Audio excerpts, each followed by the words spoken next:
You ever get that feeling you're on a financial treadmill? You're running faster, you're working harder, you're definitely earning more money, but you look at your bank account and you're somehow in the exact same spot? Well, today we are pulling back the curtain and unmasking the invisible force that is keeping you broke no matter how much you make. Ah, yes, that feeling. The email from HR dings in your inbox, you open it, you see that new number, and wow, that wave of relief just washes over you. Finally, you think to yourself, I've made it. I can finally breathe. And then you blink. It's 3 months later. And poof, it's gone. You're staring at your banking app, just scratching your head. You are making more money than you ever have in your life, but you feel just as stressed, just as broke as you did back in your instant noodle days. So, what on earth happened? Well, you've just come face to face with the silent assassin of financial freedom, the single biggest enemy to you actually building wealth. It's called lifestyle inflation, and it's the sneaky reason that making more money so often doesn't make you any richer. All right, let's dive into exactly how this thing works. Okay, so culprit number one has a pretty fancy-sounding name, hedonic adaptation. It's a psychological term, but here's what it really means in plain English. We get used to things, and we get used to them fast. It's a survival mechanism. It helps us bounce back from bad stuff, but it also totally sabotages our ability to enjoy the good stuff for very long. But let's be real. We don't need the fancy jargon. Let's just call it what it actually is, the happiness trap. It's your brain constantly chasing the next high, the next little dopamine hit, just to feel normal again. You're basically running faster and faster on a treadmill just to stay in the exact same emotional place. And this chart shows you exactly what it looks like in real life. Let's say you buy that new car you've been dreaming of. Day one, man, you're at 95% happiness. You feel like a king. But 2 weeks later, that feeling is cut in half. And by week 8, it's just the car. It's the metal box that gets you to work. You are right back at your happiness baseline. And that's the brutal punchline, isn't it? The thrill is temporary, but the bill is permanent. You've now locked yourself into a brand new monthly expense long after the joy has completely vanished. Now, trap number 2 is even more insidious. It's called the Diderot Effect, named after this 18th century philosopher Denis Diderot. The story goes, he gets this amazing fancy new robe as a gift. He loves it. But then he looks around his office and suddenly his old rug, his old chair, his desk, they all look kind of shabby next to this magnificent new robe. So what did he do? He replaced everything, and he ended up going completely broke. And this is why a single purchase is almost never just a single purchase. We rarely buy one isolated thing. What we're really doing is buying into an identity. And that new identity, well, it comes with a whole new set of expenses. You've seen this happen a million times. You don't just buy the new gaming console, right? Of course not.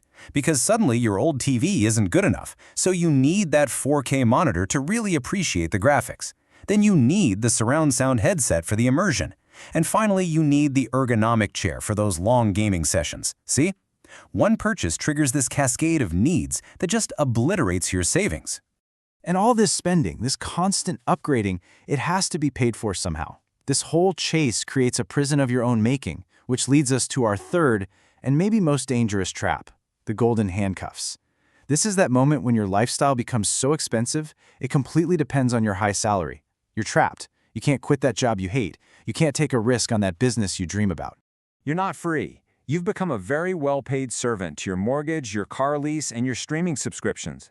You're not working for freedom anymore. You're just working to keep the whole fragile system from crashing down. It's a prison, all right? Just one with a really nice view. And here is where it gets really dangerous. It's when lifestyle inflation infects your fixed costs. See, overspending on variable costs, like a fancy dinner, that's a minor mistake. You can just eat at home tomorrow. But upgrading your fixed costs, a bigger house, a luxury car lease, that's a mistake you can't easily undo. You are stuck with that bill every single month. It's like a law of nature, a version of Parkinson's law for your wallet. If you do not consciously, actively intervene, your spending will automatically expand to devour any new income you make. It is the default setting for our financial behavior. So you have to stop and ask yourself this tough question. That status symbol, that luxury brand, that bigger house, who is it really for? Are you actually buying it for you, or are you buying it to signal to other people that you've made it? Because here is the secret that the truly wealthy understand. Real wealth isn't the flashy car or the designer watch. That's just the appearance of wealth. Real wealth is the money you didn't spend.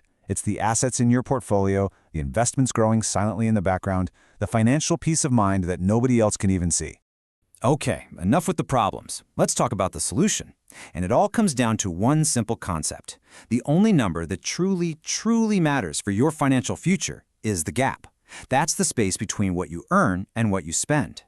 Now, this slide right here shows how most people operate. This is the broke mindset. Their income goes from $50K to $100K. It literally doubles. But so do their expenses. They go right up with it. And now look at the gap. Their savings, their investment potential, it stays exactly the same. They're working twice as hard just to stay in the same financial place. It's crazy. Now look at this.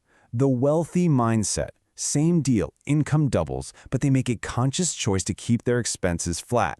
And the gap, it explodes. It goes from $5,000 to $55,000. That is the engine of wealth. Your job is to make that gap as wide as humanly possible. So how do you do this without living like a monk and hating your life? It's a simple, elegant strategy, the 50% rule. This is how you win the game. It is beautifully simple. The next time you get a raise or bonus, you split it. 50% goes straight to your future self, investments, savings, paying down debt. The other 50%, that's for present you. Go ahead, upgrade your life a little. This is so brilliant because it's sustainable. You get to enjoy your hard work while you're also paying your future self first. And just like that, you flip the script. For the first time, your wealth building is finally outpacing your lifestyle inflation. You have put a system in place that guarantees you get richer as you earn more, breaking the cycle for good. I want to leave you with this final thought. Lifestyle inflation isn't just about money. It's really about freedom. The goal isn't just to accumulate more stuff. The real goal is to design a life of autonomy, purpose, and peace. A life so good you don't feel the constant need to escape it.